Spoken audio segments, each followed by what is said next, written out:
Mark Twain's real name wasn't Mark Twain. He born as Samuel Clemens, but he used the pen name Mark Twain, which is a riverboat term meaning safe water. He grew up by the Mississippi River. Mark Twain's childhood in Hannibal, Missouri, inspired many of his famous stories like The Adventures of Huckleberry Finn and The Adventures of Tom Sawyer. He worked as a riverboat pilot. Before becoming writer, Mark Twain was a steamboat pilot on the Mississippi River, which gave him a deep knowledge about river and its culture.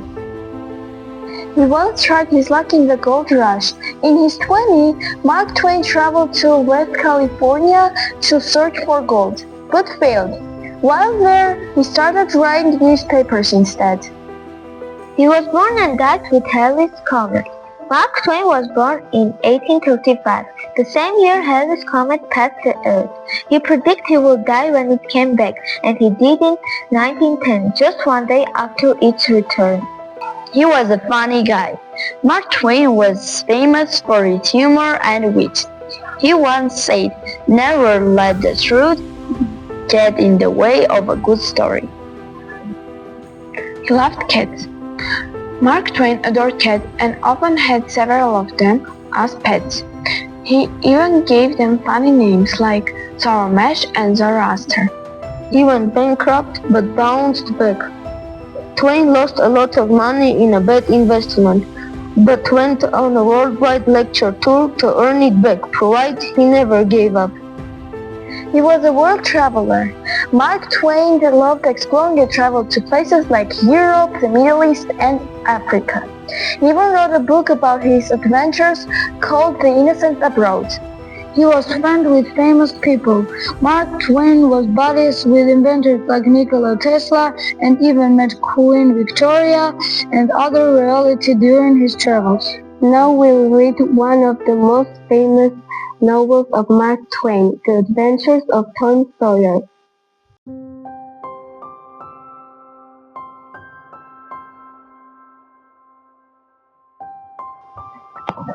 Meet Tom Sawyer.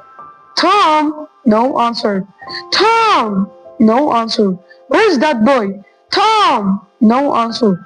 The old woman looked for Tom everywhere in the house. Well, I'll find you, and I'll...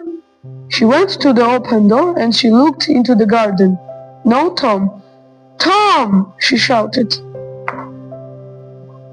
The woman was Tom's Aunt Polly.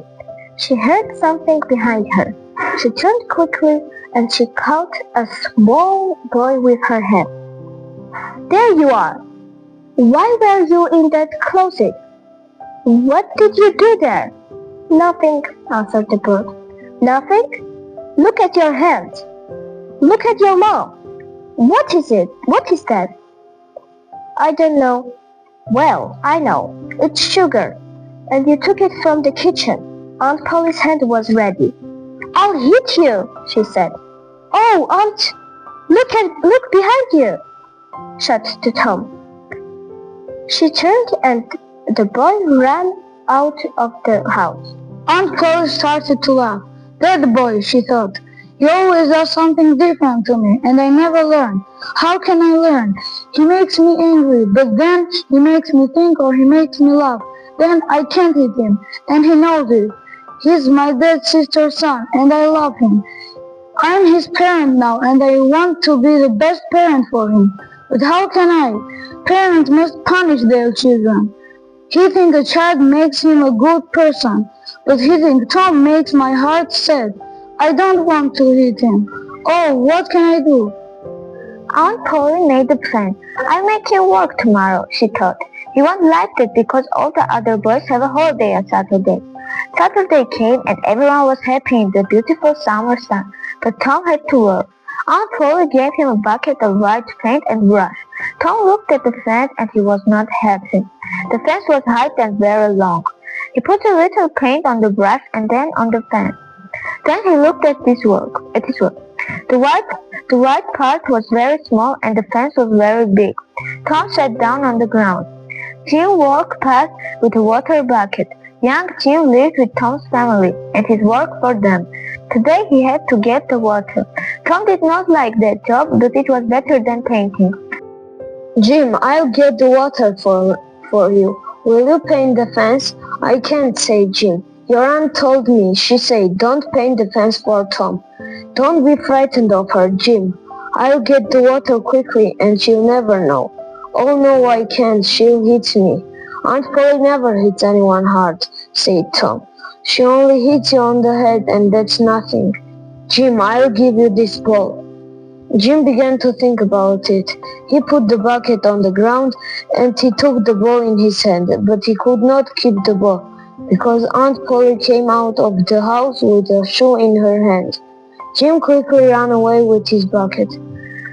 Tom stood up with his brush again and Aunt Polly walked home with a smile. Ben Rogers came past and he saw Tom. Poor you, said Ben. I'm going to swim in the river, but you have to work. What work, said Tom. Well, isn't painting work? Tom started painting again. Well, maybe it is, but it isn't. But I like it, he said. No, said Ben. You like it? Of course, normally boys can't paint fences. Ben watched Tom and he thought about this. Soon he said, Tom, can I paint for a minute? Tom thought about it, but he said, No, you see, Aunt Polly wants someone to paint this fence well. Only one boy in 1,000 can paint well. Oh, please, can I try, please? Ben, I want to say yes, but Aunt Polly won't like it. Jim wanted to paint, but she said no. Oh, please, I'll give you my apple. Tom thought for a minute. Then he gave Ben the brush. He sat down and enjoyed the apple. More boys stopped and laughed at Tom, but then they all said to paint too. And they painted well. Before the end of the afternoon, the fence was white, and Tom was rich with apples. Tom went home. Can I play now, Aunt? He asked. How much did you paint? The fence is all white. Is that true, Tom? Yes, Aunt, it is white. Aunt Polly went to look at the fence. She was very happy. You can have this apple, she said. You will enjoy it because you worked hard for it.